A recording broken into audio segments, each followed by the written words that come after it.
அன்பார்ந்த தோழர்களே, பெரியார் தொடங்கிய 1925ஆம் ஆண்டில் தொடங்கி 1949ஆம் ஆண்டு முடிய நடத்திய அந்த குடியரசு இயக்கத்திலிருந்து 1925 முதல் 38 முடிய உள்ள காலகட்டத்தில் பெரியார் எழுதியதையும் பேசியதையெல்லாம் தொகுத்து 27 தொகுதிகளாகவும், பெரியார் 1928ஆம் ஆண்டு தொடங்கி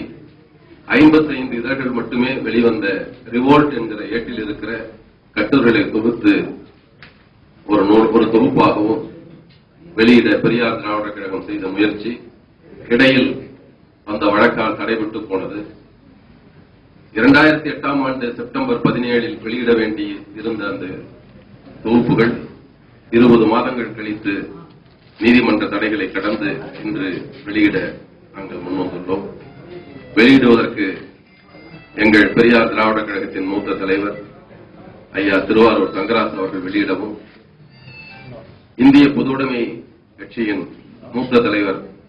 தோழர் கே ஆர் நல்லக்கண் அவர்கள் அதை பெற்றுக் கொள்ளவுமான இந்த நிகழ்ச்சிக்கு வந்திருந்த உங்கள் அனைவரையும் வரவேற்று இந்த வழக்கை முன்னின்று நடத்தி வெற்றியிட்டு தந்த வழக்கறிஞரும் பெரியார் திராவிடர் கழகத்தின் தலைமை குழு உறுப்பினருமாகிய வழக்கறிஞர் துரைசாமி அவர்கள் வரவேற்புரையாற்றுவார்.